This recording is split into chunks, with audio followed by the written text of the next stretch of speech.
So let's talk about Bible scholars.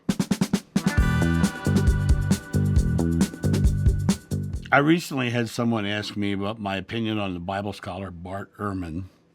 I think he's a Bible scholar, and the things that I've discovered him saying, I have an amazing belief in some of the things he says. I think he's a scholar, right?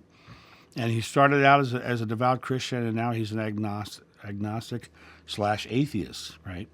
He actually, as he studied the Bible more and more, he went further and further away from faith, Christian faith or religious faith, which I think is great, actually, because he looked at it from a very subjective, detached, subjective point of view. He was like, okay, I'm not looking at it through the filter of a religion. I'm not looking at it through the filter of guilt, doubt, or any of that. I'm looking at it from the concept of. I'm looking at it through the concept of, let's see where this came from. I'm not going to talk about him specifically, but I want to talk about Bible scholars in general. The greatest thing that I have learned from the study of Bible scholars like Bart Ehrman and Dan McClellan and others is that they all have different points of view. They have consensus on certain things. They have disagreements on many things.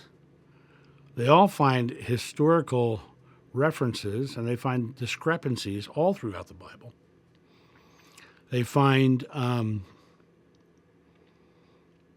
that when a religious person is using the Bible, they're actually adding to it their religious perspective, and they have to take what they're reading from the perspective of what they believe. Whereas the scholars, and this is one of the things why I respect people like Dan and Bart, is that they look at it from the historical perspective and from the actual text and where the texts come from. And what's so interesting to me as I watch their stuff is that they are very clear on the fact that aspects of the Bible make no sense. And, Dan McClellan, he's a Mormon, so he has chosen a faith. But when he talks about the Bible and debunks what people are saying about the Bible, it's really interesting to me because he's debunking what people are saying about the Bible. But as he debunks it, he debunks the Bible itself. He literally says this is not a complete document. It is not a infallible document. He regularly debunks the Bible as, look, this and this are completely contradictory, right? Genesis 1 and 2, completely contradictory, right? He talks about those perspectives, and that's Dan McClellan, but Bart Ehrman is the same way. They talk about their perspectives. But one of the greatest things about Bible scholars is the realization that they all have different perspectives, right? They all come to sometimes the same conclusion, but oftentimes not, right? So these are the experts on the Bible, and they all don't agree. So these are the ones who have really studied the Bible more than anybody else, because it's their life thing to be a Bible scholar. And you find that the more they study the Bible from a scholarly rather than a religious perspective, the further they go away from religion. And the religions get mad at them for what they say and tell them that they're doing the devil's work because that's the religious judgment that comes at them. But when they look at it truly from the scholarly perspective, the more I listen to them, the more I live into my own personal beliefs. Because I think we ought to throw away all the books and just be loving.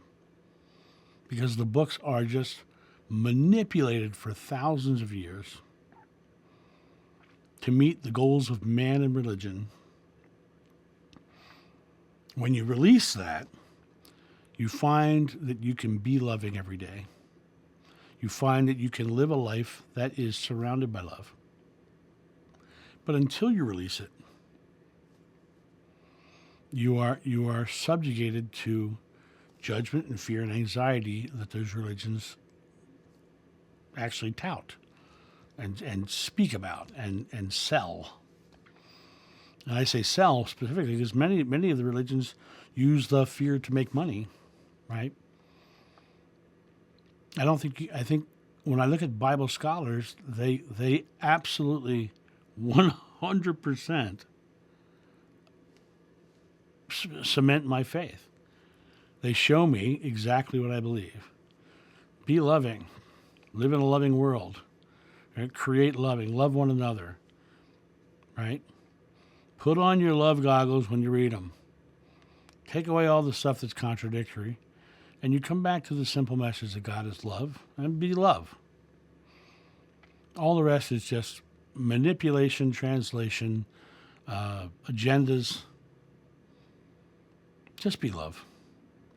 And when you look at the scholars, their life is dedicated to the study of that book. And God bless them. I wouldn't want to do that. And I've studied a lot. I've read a lot of things, right? To me, it all comes down to let them have their moment. Let them talk about their teachings, but none of it's important. None of it is. The only thing that's important is what are you doing in this moment right now? Books from 2,000 years ago talk about life 2,000 years ago. Dan McClellan the other day in one of his videos was talking about the end times. And he showed very clearly that using the Bible, he showed very clearly that the end times were supposed to happen in the lifetimes of the apostles when they were alive, in that generation, 2,000 years ago. But religions are still pushing the end times now. Why? Makes them a lot of money. It has nothing to do with anything else, really. They're buying more private jets, right? When you look at the idea of Bible scholars, or even people who do the Quran or the Bhagavad Gita, they're just books. What are you doing now? What are you doing right now? Let go of them. Be love, period. Let go of all those books. Be love in the now. It's the only moment you ever live. You never get to the future and you won't get back to the past. There's only one moment you are conscious. What are you doing with it? And so, what do I think of Bible scholars? Good on them. They have really shown me that what I believe is right for me. Spirituality is a personal journey. That might be theirs. For me, their journey is really showing me that I am living a joyful, happy, loving life. And I'm grateful to them. So that's my thought on Bart Ehrman and Dan McClellan and all the Bible scholars who are doing that work. They just prove that the Bible is nothing we should be paying attention to.